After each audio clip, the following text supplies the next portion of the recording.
So what is global politics? Well, why don't we start with a really clever quote. History is past politics, and politics is present history. That's a quote by Edward Freeman, a British politician in the 19th century. But that clever quote, apart from impressing people at dinner parties, doesn't really help us. So I think this is a better explanation.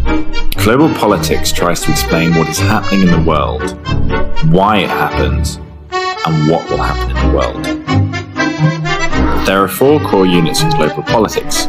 We have Unit 1, Power, Sovereignty, and International Relations. In Unit 2, we look at human rights. In Unit 3, Development. And Unit 4, Peace and Conflict. We also have 16 key concepts. Key concepts are ideas or things which help explain our world. But as there's 16 of them, to begin with, it can be a bit overwhelming. We also have our theoretical foundations, and this is how we see the world, what type of lens we see the world through. We have realism, liberalism, capitalism, critical theories, universalism, and cultural relativism. But maybe the most important thing about global politics is that it's constantly changing. So we watch what's happening in the world and see if we can relate it to the issues and the concepts that we have discussed. So we find ourselves asking questions like, what will the world look like after COVID-19? Why does the world have so many nuclear weapons? Is the United Nations obsolete? Why are more and more countries electing Donald Trumps? Is Korean drama more powerful than the South Korean army? And can developing countries ever truly be developed? We'll find the answer to some of these questions, but possibly more importantly, we'll come up with a lot more questions about this strange world that we live in. Good day, everyone. We are Group 5 and we will bring you to the world politics. But before that, I think some of you might have even the slightest idea of what world politics is. Maybe by defining it by word from word or by simply guessing. Listen well and you will know if what you're thinking is correct in this lecture video of ours. World politics, which is also known as global politics, names both the discipline that studies the political and economical patterns of the world and the field that is being studied. So from the first definition, we could really say that it involves the world or the global politics, which is the activities concerned with achieving and using power. And at the center of that field are the different processes of political globalization in relation to questions of social power. The second definition, which is according to Andrew Haywood 2011, he says that global politics refers to politics that is conducted at a global rather than national or regional. So the word global, it basically means worldwide, having planetary, not merely regional or national significance.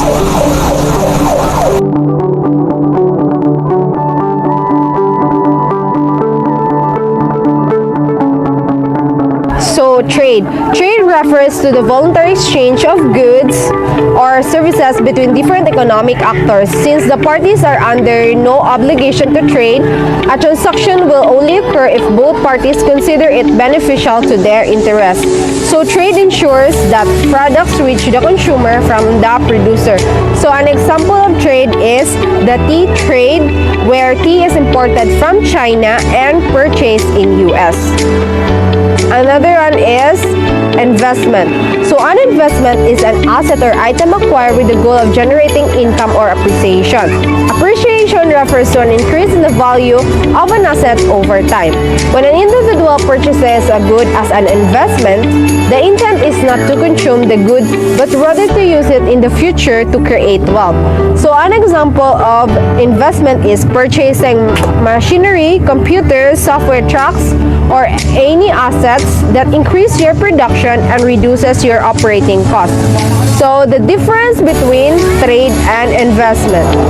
So investing and trading are two different methods of attempting to profit in the financial markets. Both investors and traders seek profits through market participation.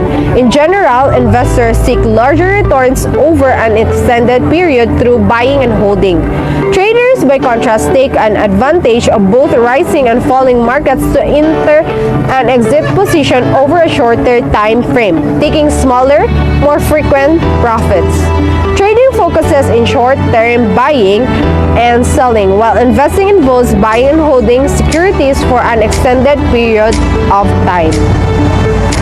World politics is not just a study of political patterns because it is also a study of economical patterns. So to start, I will discuss with you all the top 3 countries who invest and the top 3 countries who export and import.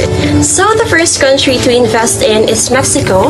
It is a federal republic with 31 states and 1 federal district with $1.27 trillion GDP.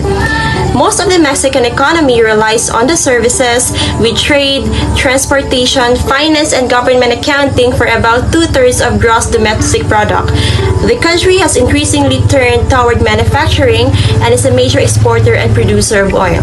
Second is Indonesia, that is made up of a chain of thousands of islands between Asia and Australia, with 31 provinces, 1 autonomous province, 1 special region, and 1 national capital district with $1.12 trillion GDP. Manufacturing is the largest single component of the country's economy. Indonesia's main exports include crude, petroleum, and natural gas, as well as rubber, coffee, cocoa, and palm oil. Third is Lithuania, with $54.7 billion GDP, and is a member of major international organizations including the UN, the European Union, the Council of Europe, NATO, and the Organization for Economic Cooperation and Development. Services dominate the country's economy, with industry and agriculture also significant sectors. The information technology sector is small but growing. The country joined the Eurozone in 2015. And now let's proceed to the top 3 countries who export and import. Exports are goods or services produced in one country that are sold to another country. Imports, on the other hand, are goods or services that entities purchase from other countries. The world's largest exporters are China, the United States, and Germany. The largest exporter is China, who exported an estimated $2.72 trillion worth of goods and services in 2020, primarily electronic equipment and machineries such as computers, integrated circuits, office machines, telephones, etc. The second largest exporter in the world is the United States, who exported $2.12 trillion in 2020.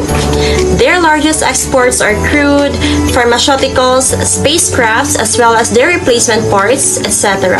The third largest exporter is Germany, who have exported an estimated $1.67 trillion worth of goods and services in 2020. And their main exports includes automobiles, aircraft, machineries, etc.